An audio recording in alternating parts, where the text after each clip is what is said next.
Good We're hello doing and voices. welcome back to yet another episode of Down Under Politics. Tonight we have myself, Jonathan, David, and Mitchell on the panel. Yep, this is a panel because we're professionals.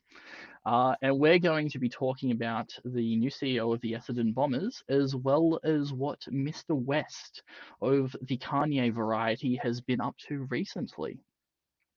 So make sure you subscribe because we never know when we're going to do this because we seem to come up with an excuse to not do it on all of the weeks we're scheduled to do it. And all the weeks we're not scheduled is when we end up rescheduling to. So there's that. Make sure you subscribe and ding the bell so that you don't miss it because we don't even know when we're going to be doing this. So without further ado, I'm going to take a breath because long sentences without a breath is very hard to do. Why do I do this to myself? And we're going to launch off with our first topic, the CEO of the Essedon Bombers. Mitchell, since you have most of the details on this, take us away with some background. So obviously my reporting is going to be coming from a certain perspective, but recently All what reporting happened, is. this is true. Recently what happened is that the Essendon Bombers have been looking for a new CEO. They found one in Andrew Thorburn, who had previously worked for National Australia Bank. And day after it was announced that he was taking the role, someone dug up a whole lot of sermons from 2013 from the church where he is a chairman on the board of that church. Mm-hmm. And the sermons were anti-gay and they were anti-abortion. So it was basically suggested to him, and even Daniel Andrews chipped in on this one and said that his views are regressive and had no place in the modern world. And he was basically left with the choice: resign or your position is untenable. So he chose to resign. So it's fairly safe to say that he does hold that position then. Well, I mean, if he was given the option of resign or publicly state that your position is untenable, by choosing to resign, that would say that he is standing by his position. It was resign from the CEO role or resign from being chairman of the church. Interesting.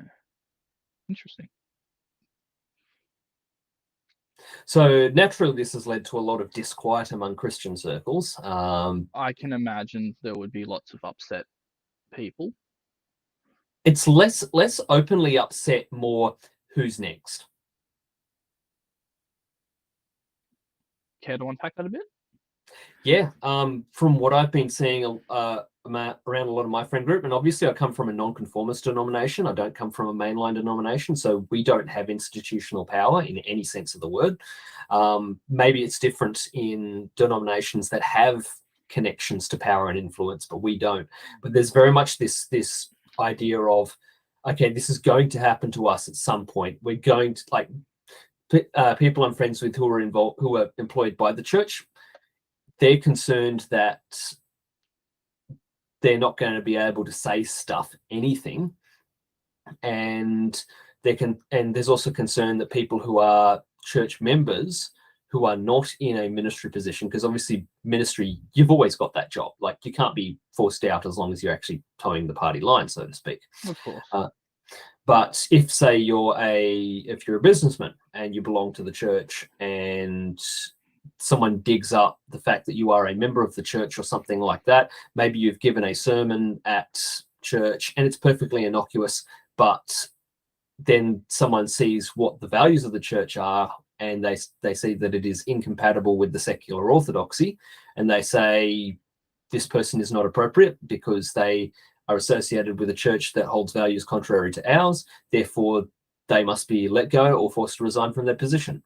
So it's less anger, more fear and resignation that, okay, we knew this was going to happen. It started happening. It's not for us to fight it. I have some thoughts on this. Yeah, go for it. But I want to hear what David has to say first. I haven't really had time. I only just heard about this, obviously, on this meeting. I hadn't really paid attention to it. I'm really torn as to where I fall, because, and I find, and this this is me being a dirty centrist, Jono, because, amongst this group, I feel like I tend to agree with Mitch mostly, but I would agree with you, Jono, as I'm not religious. I definitely fall right smack bang between yous. And I do tend to have, I guess, that more conservative view of things like Mitchell probably would, that relates to religion. So I'm very torn, because I'm like, I feel like I don't think you should lose your job for your beliefs if they've got nothing to do with your work. And I think this too, in terms of like, when we talk about, cancel culture and that type of thing, I don't think you should be fired from your job that has nothing to do with, just because you believe XYZ, just because you're anti-abortion, that should not mean you can't work in your office job for blah, blah, blah. And I think companies need to stand up and say, look, we value everyone at our workplace, that their belief in XYZ does not impact their daily job. That should not mean that they get fired or have to resign because of that. So that's something I think. But then at the same time, I do think that beliefs such as, traditional beliefs around homosexuality and that are wrong and outdated. And that's where I'm torn. I'm not sure where I sit, on what side of the fence I'm on. Fair enough. Just something I'd like to throw in for a bit of nuance on that, which I suspect you'll agree with me on this, David. But it would only be that you shouldn't be fired for your job for holding those beliefs, provided they don't interfere with the job. Like, obviously, if you're anti-abortion, Correct. probably shouldn't be working in an abortion clinic. Yeah, exactly. Exactly. I think that is an important bit of nuance there, because I forget when it was, but a fair few years ago, I did see a case of someone that was yelling cancel culture for they didn't even lose their job. They were stood down temporarily while it was being investigated, for that reason.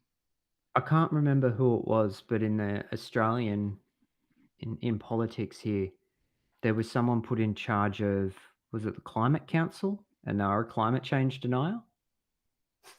Like, I feel like that's a pretty big conflict of interest. I can't remember who it was, but I feel like that is the point. That is a point of contention. I think that's an important bit of nuance in this discussion, because look, I agree. If your job has nothing to do with the thing, then it shouldn't even be a consideration for whether you have that job or not.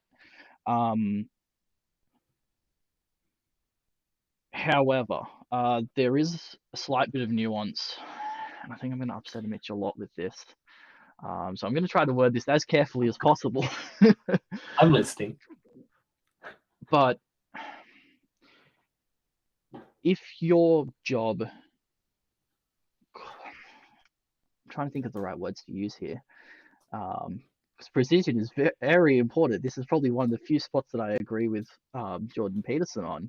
I was about to quote choosing that. your words is very important. It's a lesson that he could probably learn from, but that's a discussion for another day. But if your job puts you in a position where you're a public figure and you in one way or another substantially represent an organization, I can see how having it come out that you hold values that are very much against the values of that organization and could potentially cost that organization, especially if it's a private for-profit organization. It's entirely possible that the board had no choice but to give him the ultimatum. Well, I'll actually add to that. Let's take it from a libertarian perspective. Freedom of association. Should you as a company be forced to associate via employment with someone who doesn't share your values? No. And this is where I actually have a disagreement with David all the time, talking about social media, because we end up discussing it, and cancel culture comes up, and David throws out the line of, well, people should have the right to say what they want to say, without fear of, being cancelled, or something to those effect. Feel free to correct me there, David, if I'm misrepresenting your position on that, in any way. That's the way I've understood that point. And Very general, but yeah. very generally, and missing all of the nuance, but generally, yes. And my Yeah. rebuttal is always the same. Doesn't Twitter have the right to not have their freedom of speech suppressed? They don't have to platform someone that they disagree with. That's their freedom of speech. And I guess that comes into, is Twitter a publisher, or are they a platform? Well, that's where me and Jono tend to disagree, and I think Jono sees it as they have their right of free speech is to, they can revoke the terms of service, which technically I agree in a legal sense, yes, they can kick you off the platform. But my thought is that Twitter, Facebook, YouTube, all of the social medias now, they are the way we communicate. They have become the standard and the norm.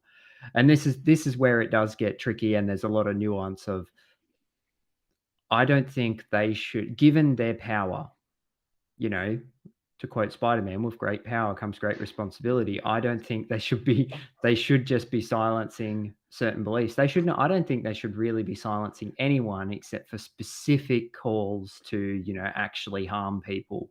See, hey, go do X. I just think they, even some really messed up stuff, they should allow, because it actually allows people to show who they are. And Tom's not here, but I know Tom would say, the more you let a stupid person talk, they generally just end up hanging themselves. You don't have to worry. But yeah, the best way to defeat a bad argument is just let the person making it keep talking. Exactly. Yeah, and I agree with that. I think let them keep talking. Let those people who are. I will say this. I didn't see Nazism and far right, actually bad ideology take off until they started going hardcore into censorship. Because up until that point, exactly, the arguments were out there, and people could see how bat crap crazy it was. Exactly. Look, I just want to jump off of the back of David's comment there before we move on to that. But I agree with you, David, on all of that. The key word being should, though, and if that's the way that you view it, and I agree that is largely the way that it is, then they should cease being private companies, or at the very least be regulated as public utilities. And this is where it gets messy, because I don't like the idea of the government regulating social media. I really don't. As long as they're private companies, it is infringing on their freedom of speech to say that they have to allow someone on their platform. Well, to the point, can you have a company that simply provides a platform? Because they are effectively a monopoly on that particular form of communication. It's quadopoly. I can't remember the name of the thing, but it's like it's the effect of something becomes more effective the more people who are plugged into the network. I can't remember what it's called. Oh, I know exactly what you're talking about. It's a term in software engineering, where your system becomes faster as more people sign on and use it. I know what you're talking about. I just forget the name for it. So it's similar sort of thing. While I actually, how ready are we for me to go into conspiracy theory adjacent territory? Look, make it quick, and then we'll get back on topic. How much public funding has Facebook and Twitter already accepted? Too much, which is why, again, they should cease being private organizations. I'm totally on board with that. Well, what I'm actually suggesting is they were already beholden to the government. It's just this public-private sort of muddy the waters sort of thing. It's officially owned by shareholders, but the US government pumps significant money into it in order to keep it afloat. So, yeah, it's this grey area. They need to sort their stuff out. But yeah, I think it will be some time before any of the big ones get replaced. I'd honestly, and we're getting terribly off topic from what we were going to talk about with Andrew Thorburn and Essendon Bombers, but I'd love to see a decentralized peer-to-peer social media sort of thing going on. I'm pretty sure that that's called BitTorrent. Wait, no, that's for peer-to-peer sharing of illegal files. That's totally. I'm this close to starting up an RSS feed for myself. Fun. But anyway, But back yeah, onto, going. Well, yeah, David, and then we'll get back to Essendon Bombers. I was just going to say, going back to on topic. I do find it is a tricky thing where I don't think people should be fired. But I was going to say before I was listening to a thing. I was actually listening to Jordan Peterson's one of his podcasts, and he said when his last book, the next 12 rules, I think Beyond Order. Chaos? Beyond Order. Beyond Order. Beyond Order. Look, Chaos. Yeah, I'm all about Chaos. Chaos cornflakes. Jordan would be proud. He said it went to Penguin Books, who are doing the publishing, and he said 7 employees tried to do a petition to not publish the book, and Penguin told him, and he said, like, him and his daughter, and he said, well, your employees just told you who to fire. And they were like, oh, we can't do that. He's like, they've just demonstrated to you that they want a book they have not read not published. So I get what you mean by, it went against, like, I think he said Penguins, they've got like their vision statement or something on their website. And it's about, unleashing ideas or spreading, what you would expect a book publishing company to have. And yeah, 7 employees didn't want the book published purely because it was written by him. And the person he was interviewing actually said, well, the trick of the thing is to make sure you don't hire those people to begin with. Don't hire people who are who go against your or go against your company's vision or morals. If your company, I guess that's look. It's no secret that I am no fan of Mr. Peterson. But yeah, even I gotta say, they should probably have done a better job of screening those people out in the recruitment process. I mean, I'm sorry, you were saying. How hard is it to be like, hey, if someone tried to how hard is it to say, hey, if someone that you don't like tried to publish a book, would you at least read it before saying you have an issue with it? And here's the thing, I read Beyond Order as part of the book list I've been working through this year, and it's some pretty basic sort of stuff. That's one of the main things that pisses me off about Jordan Peterson and his fans, David. But I mean, outside of psychology and self-help, basically everything he says is batshit insane, in my personal opinion. But when it comes to the self-help stuff, I have no respect for that field in general. And from what I've found of his self-help stuff, it is so basic, it's not funny. Isn't it interesting that it's working though? I mean, it's but almost it means like so much. It's kind of. It's like I think he said it. This has turned into an interview. Yeah, no, we're not doing. We're not giving me a brain aneurysm tonight. Let's go back to talking about football. Fuck me dead. Yeah, so let's go back to talking about football. So I guess the other question when it comes to Andrew Thorburn is, obviously, if he personally advocates for an ideology that is at odds with Essendon, because we've established that Essendon doesn't have an obligation to keep someone on who has values that they disagree with, etc., etc. But does Andrew Thorburn personally hold those values? There's 2 things we need to consider, in my opinion. Number 1, the sermons were preached in 2013 before he started attending that church, and before, like, that was back when people, when being anti-LGBT activism was a fairly mainstream thing. Was it though? Well, it at least had equal airtime. wouldn't have been as popular as it is now. Or And would be popular. the second thing is Andrew Thorburn, when he led NAB, that organization, for all you can say about banks, actually won multiple awards for LGBTQ inclusion. That's a valid point. I guess going back to my Jordan Peterson example, did Essendon know he worked for the Christian? He was involved.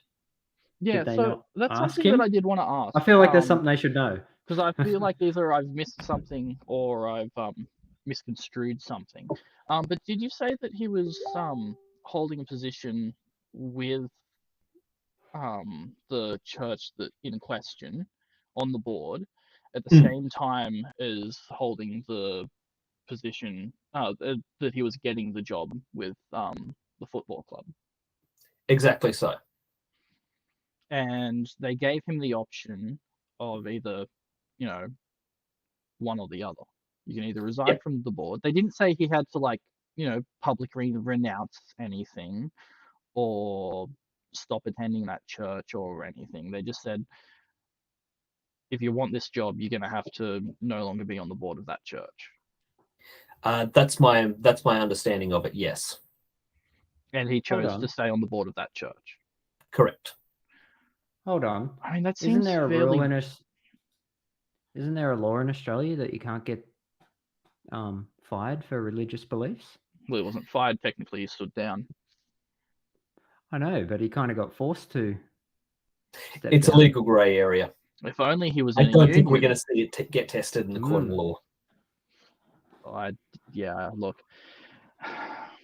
I agree with you, but probably for different reasons.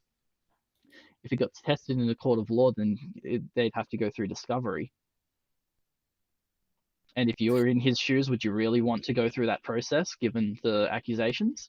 Well, is it a personal thing for him? Because this is the thing.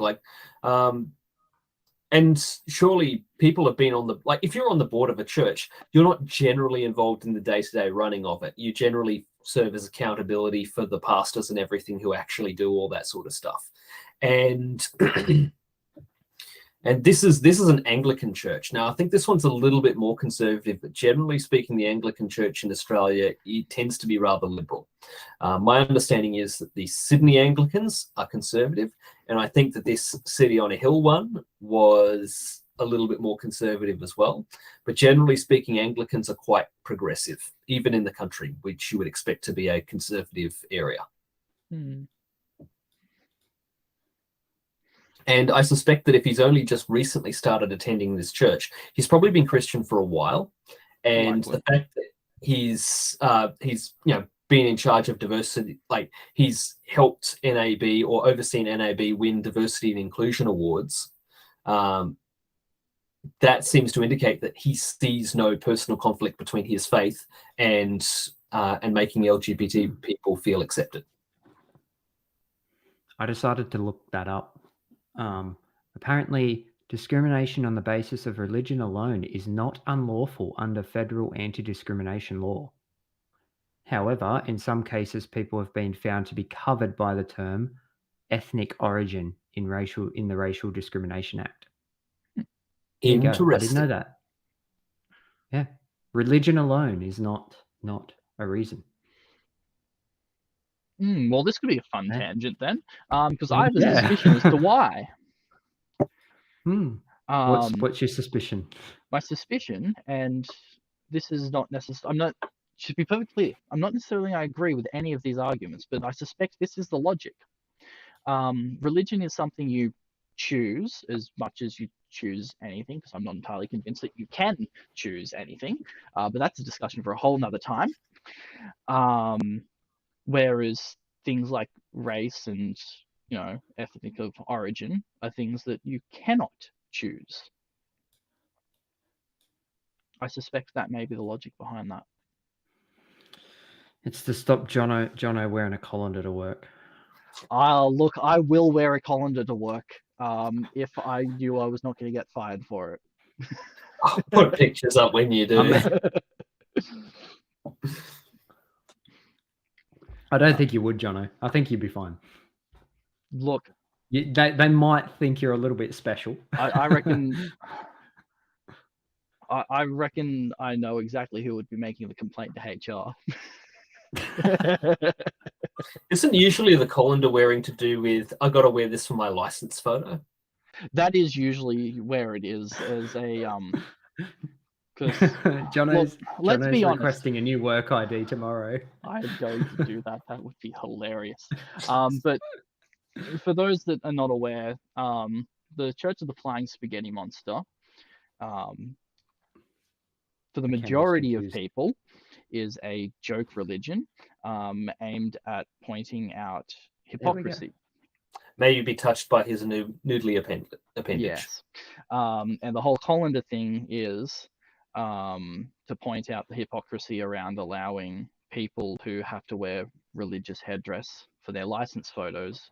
And a guy wanted to test to see how far he could push the envelope and insisted on wearing a colander in his license photo, which I find most amusing. He's not hurting anyone. Why not let him? Because people take this sort of thing way too seriously. Yeah. But look, personally, I'm reluctant to make a comment as to where I actually stand on whether, if I was given the choice, I would have fired the guy or not. Or, given them the ultimatum, however you want to phrase it. I'm reluctant to, come down one side or the other, because it seems like there are a lot of facts that we just don't have. And I don't have enough information to say one way or the other. Be interesting to see how it all plays out. The thing that really annoys me about it all was that Koshy had the pastor of that church on the Today Show, and then proceeded to talk over the pastor and never give him a right of reply to any of Koshy's questions. If you're going to ask questions, you got to let the guy answer. Come on. We all know that Koshy is a grub, though. Well, let's see. Yeah. He's on Talkback Radio, so yeah, they all are. He's given terrible financial advice in the past. It's one of the few very broad brushes I'm willing to paint people with, but Talkback Radio hosts, look, here's how it goes. Bank CEOs, Talkback Radio hosts, literally Hitler. where do car sales? Where do like real estate agents and car salesmen sit in there? They're unrankable. Oh! I got another one, Jono. Where do landlords sit? Oh, look, literally the devil.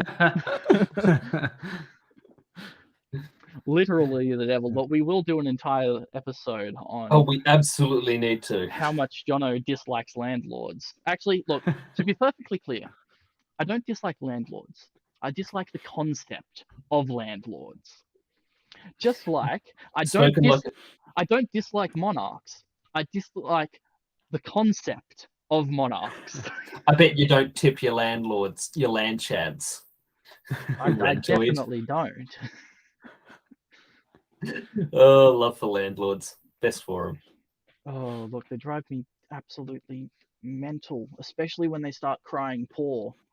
While, receiving a third to 2/3 of a person's paycheck every single week for literally doing nothing. Not to get off topic, but I do agree that if your investment is going poorly, then maybe you make poor investment. Yes. And then, crying's like, why does everyone hate landlords? Well, maybe because you charge people an exorbitant amount of money for property that you have hoarded, thus preventing other people from getting it, while simultaneously avoiding doing even the bare minimum for them. We could have this conversation forever, but I believe we got to talk about Yeezy now. Oh, kill me. But sure, let's talk about Mr. West. Michael West. Michael West Media is a great media. No, wrong West. Damn it, not again. But I believe Kanye did something oh so brave. Did that sarcasm come across? I hope that sarcasm came across. Not quite. Need a bit more, Jono. I couldn't tell. Kanye West was oh so brave. Very good. That's sarcastic I enough? get it now. Are you being sarcastic? Look, what did he do? So he has worn a White Lives Matter shirt to.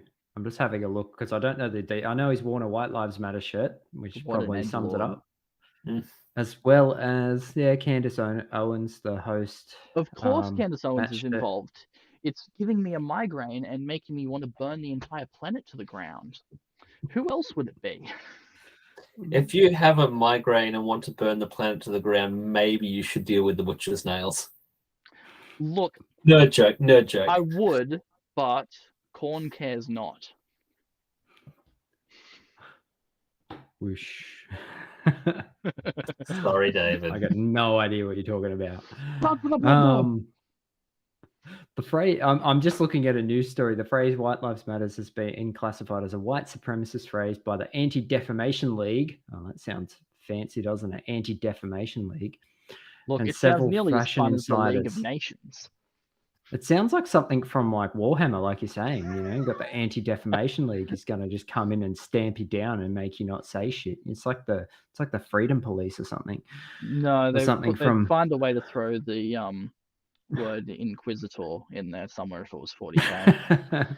It'd be like a defamation. The orders the defamation. Anti-Defamation League Inquisitor, High Inquisitor. No. It would be Inquisitor of the Ordo Defamation.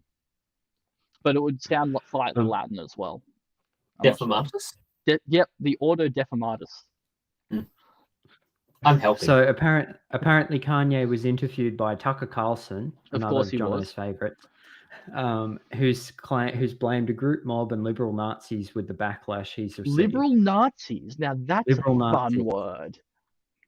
Isn't it? I thought the t-shirt was funny. He said he thought it was funny because it's just a black man stating the obvious. I mean, he's got a point in a way. Look, I agree with Buckley on this one, who is a Canadian comedian, for those who are not aware. Check it out, Dose of Buckley. It's I find him quite entertaining. He will take piss out of you regardless of your political leanings. He'll take the piss out of lefties. But lately, he mainly takes the piss out of righties because they are saying most of the dumb shit at the moment. But I hold the position that no lives matter. Oh, then you'd be agreeing with, I think it's Ice Cube and Body Count. They've literally got a song called Kanye West's Life. That especially doesn't matter. Harsh. Man's got bipolar. Let's just get philosophical and say, what do you mean by matter? Well, actually, I'm going to go on this tangent for a bit. So, okay.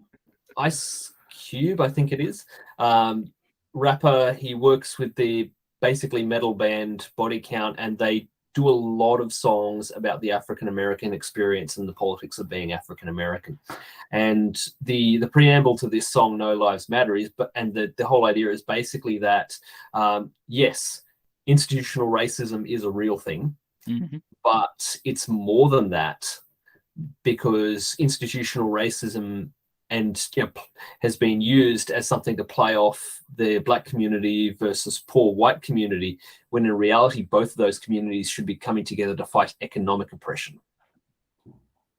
I'm gonna have to look this guy up. I like the sound of that. I feel like wasn't this a question in the political quiz? Something about class segregates people more so than their racial identity or something. I feel like that was a question in the political quiz. Yes, it was. I think we all kind of agreed with it. Yeah, I said strongly agree. I definitely think, it really doesn't matter. And you could argue, if you looked at a bell curve, that black people would do, or whatever is disproportionately represented on the lower end of the scale, and maybe white people are disproportionately on the higher end of the scale. But that's at the end of it's all just classism at the end. See, there are why the black very people wealthy black people lower on the scale. Yeah, David, there's why? like a million reasons. Could it have something to do with this little thing that they did in the US?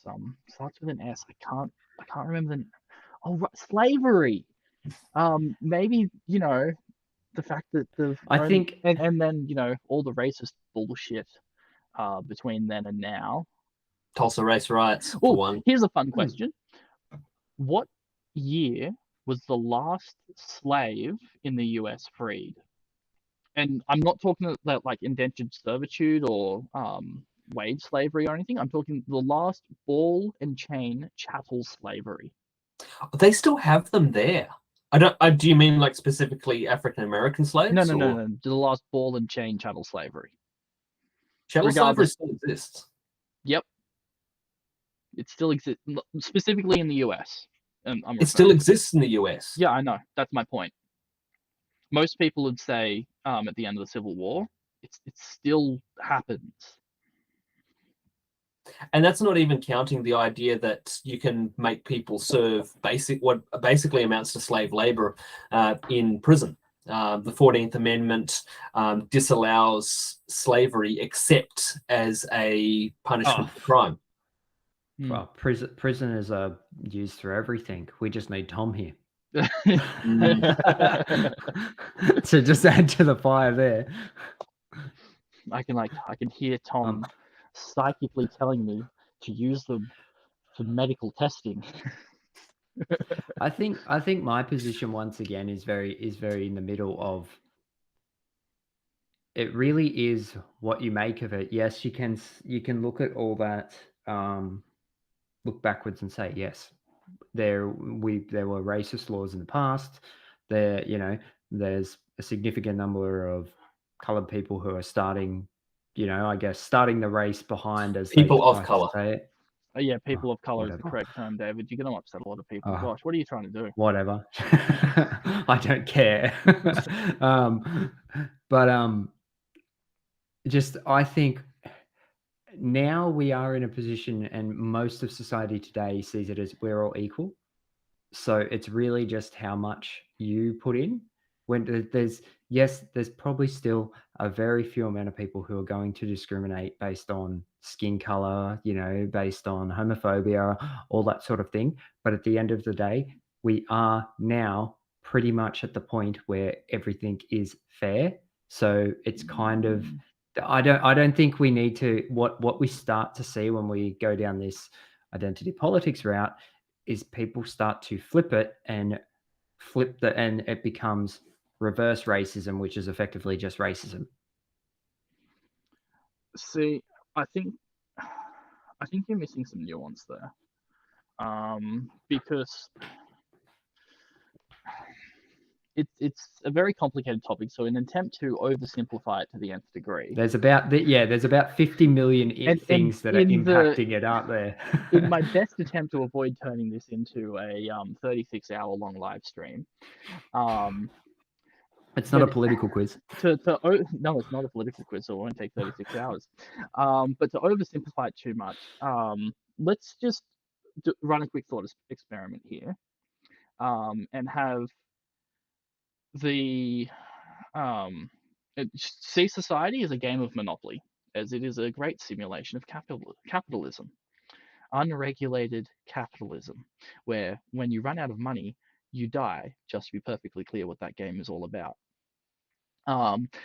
But the issue that I see is that the current status quo is very much like you're playing a game of Monopoly against someone, and you get to start with nothing. They start with something, and also for most of the game, up until very recently in the game, you haven't been able to actually do anything. Like, you could compare redlining, for example, to and various racist policies under Jim Crow, to only allowing a particular player to buy, the really shit property. I agree, but I disagree. I guess where I disagree is how people suggest we solution it. My disagreement is you could say there are white people who have had the same deal. There's, millions of them who have had the exact same deal in a way. Probably less, but still millions of those people are in the same spot.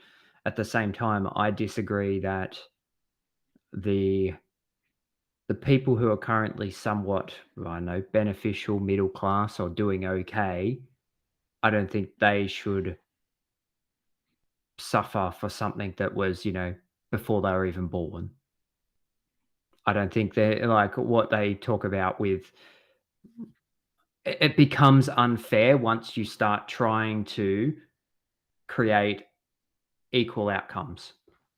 Like And I what, think that's equal opportunity, not equal I outcomes. see But where you're once you coming start from, trying to bring that up, you start to skew and and become I think that's racist. kind of where the point that Mitch made earlier comes into it, where this whole discussion is ultimately a bit of a distraction, and is pitting poor people against each other rather than when they Yep, should probably be teaming together to. I agree. If I can speak for Kanye and Candace Owens, and I'll wash my mouth out after. I'll go get you a toothbrush and soap. Appreciate that. So what I understand them to be saying is it's not just Black communities being oppressed by outside forces, but it's also systemic issues of culture within those communities too. And one of the things Kanye, to his credit, actually did was he actually set up a shoe factory in Chicago, because he recognizes that the Black community was hit doubly by welfare, but also the offshoring of jobs. A lot of Black people were unskilled laborers, and when all the unskilled labor left the manufacturing belt and became the Rust Belt, a lot of Black people were left without any sense of hope or direction in their lives. And you've got this culture of the only way to make it is to hustle, to sell drugs, all of that sort of stuff. And Kanye probably knows the whole thing better than anyone because he's been in the music industry. He's been around people who've had to do that to survive and to make it. And those are the ones who've actually made it. No one tells the stories. No one sings the songs of the people who were shot while they were in the middle of a deal or something. It's only the ones who live to tell about it, the ones who are writing songs. And I think Kanye and Candace see that. This is their opinion, as I understand it. They perceive that one of the biggest roadblocks to the African American community making it is a tendency to drag each other down, if that makes sense. That's how I understand it. That's how I understand them saying it. I think I've heard it before, and you just made me think of it. Europe and England tend to have a very negative view of the world. It's very much, as they call it, tall poppy syndrome. If you are from England, typically the moment you start to do well or stand out, you'll get knocked down a peg or two because people say don't get cocky. But Americans are the opposite. Yeah, Americans are the opposite. Everyone who comes out of America seems to have media training. I think I've heard is that they're all very much, very much of work hard, do well, yeah, good for you kind of thing.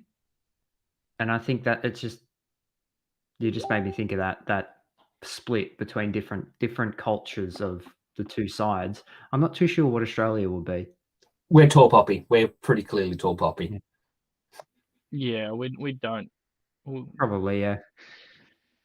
Yeah. We don't Australians encourage don't like people who they think are smarter than them. They really don't. Yeah. Which is probably why Pauline Hanson hates everyone. It's probably why people love Pauline Hanson, because they think they're just as smart as she is. Yep. And look, let's be honest, people who love Pauline Hanson, probably not wrong there. I shall keep my mouth shut.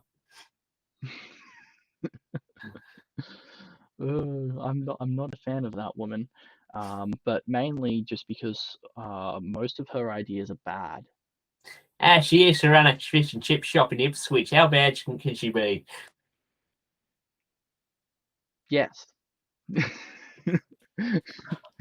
of the Jono's bad.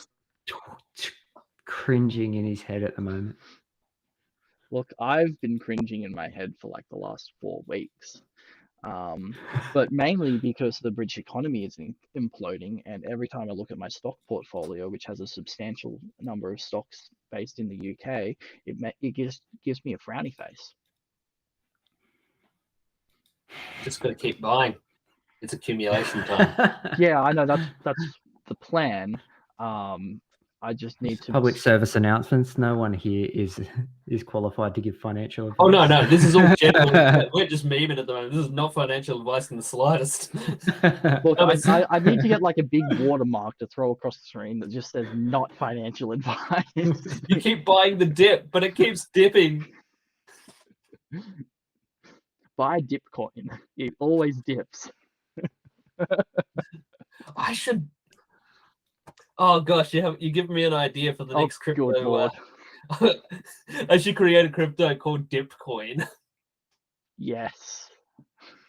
I was about to say the same thing. Jono's got to make one called Dipcoin soon. Look, I was thinking of making a crypto called Traincoin just to see if Musk would go and try and like buy it. I hate strains so much. But yeah, look, as far as the Kanye and Candace thing is concerned, back on topic. I mean, he's just doing it for attention. So if you disagree with him, just ignore him, please. He's such a fucking twat. I mean, does that sum up what I think of it? That's pretty much what I think. I guess. Of that. I think Kanye probably needs to take his meds. Look, if you are diagnosed with a medical condition, regardless of what it is, take your meds. Come on. Unless, of course, you live in a capitalist hellscape where you can't afford your meds. In which case, good luck.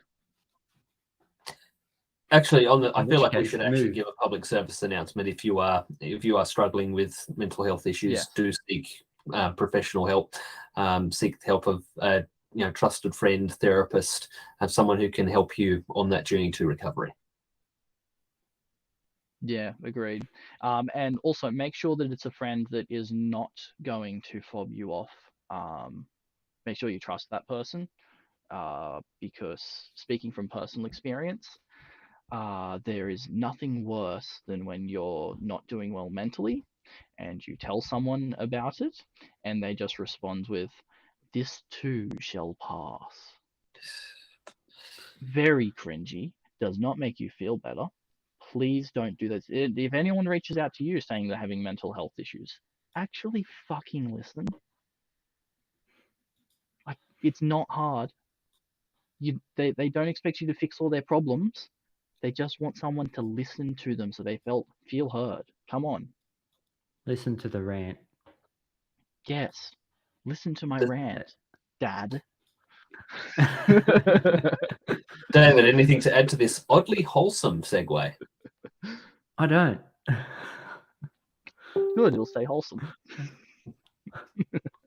What are you trying to say, Jono? I'll just ruin the wholesomeness. No, I just ruined the wholesomeness. Fun. Well, look, we're coming up on time, so if we don't have anything else to add to either, Andrew having to choose between a rock and a hard place, and Kanye West being an edgelord, do we have anything to add, or we'll wrap up? I feel like we should make a promise that next week's going to be about love for landlords. Fine. It's just going to be Jono ranting for 2 hours before we. Look, I'm just going to go and eat a bag of chips and just play. I'll just put the philosophy tube on video on housing up as my video feed, and just subject you to that. Actually, I should probably send you that video, as I will probably be referencing it one more times. I'm going to write a poem about how much I love landlords. I will mute you.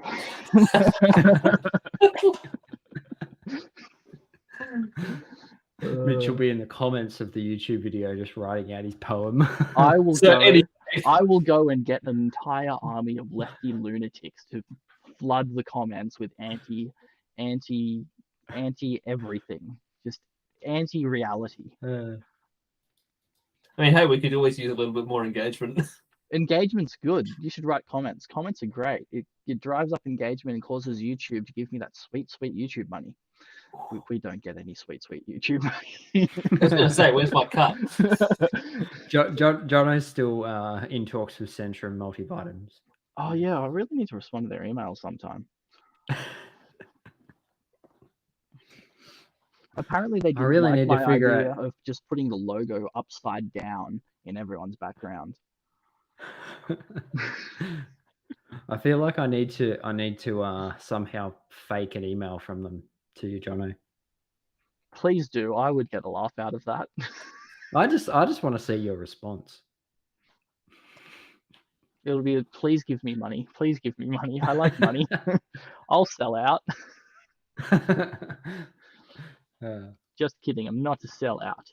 But yeah, so tune in next week for when we talk about landlords. And I make a bunch of arguments as to why the concept of landlords is a bad idea for everyone involved. And why ultimately it makes housing more expensive, leads to homelessness, and makes Jono's head explode.